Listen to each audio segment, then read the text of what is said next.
You are standing at the mouth of a cave in the Zagros Mountains. It is cold. The wind carries dust from the valley below. Someone you love has just died. What do? Do you leave the body for the hyenas?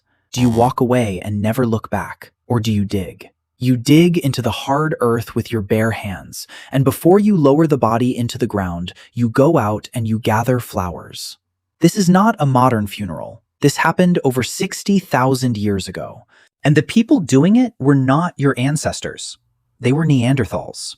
For most of the 20th century, you were taught that Neanderthals were the failed draft of a human being. Hunched, grunting, barely smarter than the animals they hunted. A species so primitive that Homo sapiens simply outcompeted them into extinction. That image is comfortable.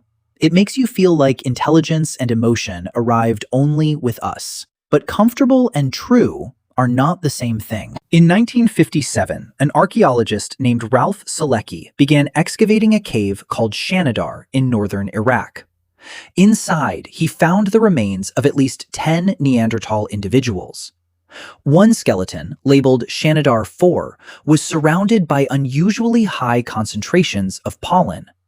Not scattered randomly, clustered, as if bundles of flowering plants had been placed directly around the body before burial. Solecki proposed something radical for his time. He suggested that Neanderthals were not just discarding their dead, they were mourning them, grieving them, marking their deaths with ritual, the same instinct that drives you to bring flowers to a funeral today. The world did not want to believe him. Critics argued the pollen could have blown in by wind, or been dragged into the cave by burrowing rodents called Persian jurds, which do store seeds underground. For decades, the flower burial of Shanidar became one of the most contested claims in archaeology.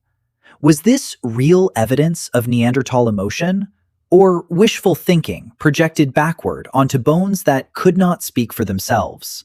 Think about what that skepticism actually requires you to believe. That a colony of burrowing rodents working over thousands of years consistently deposited seed caches in the exact same tight radius around one set of bones, in concentrations dense enough to fool trained pollen specialists working decades apart, using different equipment in different countries. Possible, but increasingly, not the most likely explanation. Here is where the story gets interesting, because the evidence did not stop at Shanidar. At La Chapelle-aux-Saints in France, archaeologists found an elderly Neanderthal male, deliberately placed in a shallow pit, his body positioned with what looks like intention rather than accident. His spine was curved from age.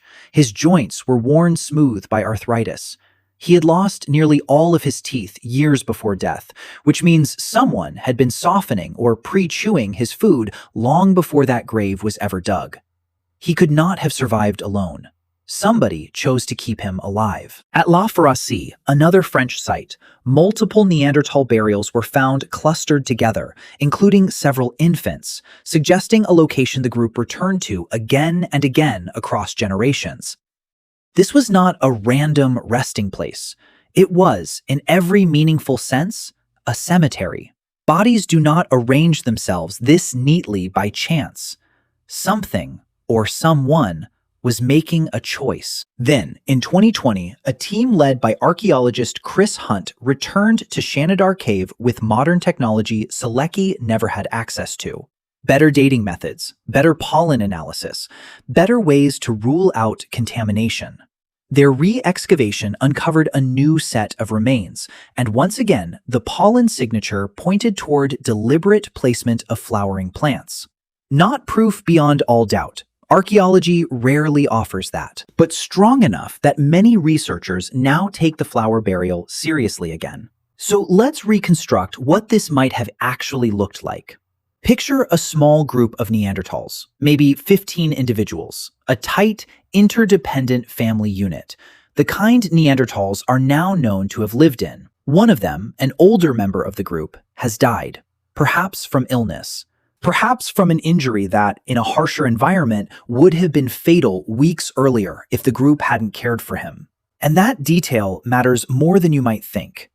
Skeletal analysis of Neanderthal remains across multiple sites shows healed fractures, missing limbs, and signs of survival long after injuries that should have been immediately deadly. Someone was feeding them. Someone was protecting them. Someone was keeping them alive long past the point of usefulness in a purely survival-driven, every individual for themselves world. That is not the behavior of a species running on instinct alone. That is care. Now, back to the burial. The body is lowered into a shallow depression already scraped into the cave floor. Someone leaves, not far, just out into the valley below, where the mountainside is dotted with color in the warmer months. They return with stems of yarrow, hollyhock, grape hyacinth, ragwort. Flowering plants growing wild only a short walk from the cave mouth. The flowers are placed around the body, not thrown, placed. Earth is packed over it, handful by handful, in a silence you can only imagine. There is no ceremony written down anywhere, no priest, no script, just a small group of people standing at the edge of a hole in the ground, doing the only thing that seems to make sense when someone you depended on for 30 or 40 years is suddenly gone. Then the group moves on. They have to. There is no time to stay. Winter is close, or a hunt is needed, or the children are hungry. But they carry something with them that a purely mechanical, instinct-only creature would not need to carry. They carry the weight of an absence, the same weight you carry after losing someone. Here is the counterintuitive twist. For a long time, scientists assumed that symbolic thought, ritual, and grief were uniquely human traits. Things that separated Homo sapiens from every other hominin that ever existed. Neanderthals were positioned as the control group, the almost human that proved what made us special. But the deeper researchers dig, the more that line blurs. Neanderthals used pigments, possibly for body decoration. They made jewelry from eagle talons at a site in Croatia called Krapina, studied by researchers including Dvorka Radovčić. They controlled fire.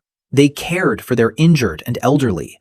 And now, quite possibly, they buried their dead with flowers. This does not mean Neanderthals were identical to Homo sapiens. Their brains were organized differently, with a larger visual and motor cortex and, some researchers argue, less space devoted to the kind of complex social networking our brains prioritize.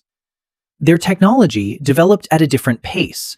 Their populations were smaller and more scattered, which likely limited how quickly ideas could spread and build on each other, something anthropologist Stephen Kuhn has pointed to as one factor in their eventual extinction around 40,000 years ago. But notice what is missing from that list of differences. Emotional capacity is not on it. The ability to grieve is not on it. Somewhere between a species that merely reacts to death, the way a herd of elephants might briefly linger near a fallen member, and a species that plans, gathers, decorates, and returns to the same burial ground across generations, Neanderthals landed much closer to us than the outdated caveman stereotype ever allowed. For decades, the scientific default was to explain away any hint of Neanderthal sophistication. A cave painting was dismissed as accidental pigment staining, until it wasn't. A pierced shell was dismissed as a natural formation until residue analysis proved otherwise. Each time, the burden of proof sat heavier on the Neanderthal side of the ledger than it ever did on ours. The flower burial spent 60 years fighting that same uphill battle. It still is in some academic circles, but the direction of the evidence keeps moving the same way, toward more complexity, not less. So what does this mean for you? Right now, when someone you love dies, you do something remarkably similar to what may have happened in that cave 60,000 years ago. You gather. You bring flowers. You mark the ground where they now rest. You tell yourself and each other that this person mattered, that their absence changes something in the world. You probably assumed this instinct was uniquely, exclusively yours, a product of culture, religion, modern consciousness. But if the Shanidar evidence holds, This instinct might be older than our entire species. It might not be something Homo sapiens invented. It might be something we inherited. One branch of a family tree that also included a cousin species who looked at death the same way you do and refused to simply walk away. You are standing at the mouth of a cave in the Zagros Mountains, 60,000 years later. Except now, the cave is a funeral home, or a graveside, or a kitchen table where flowers sit in a vase for someone who is gone. The wind still carries dust from the valley below, and you still dig. Not into the earth this time, but into memory, into ritual, into the same instinct a Neanderthal once felt standing in your exact place. Some things, it turns out, were never uniquely human at all.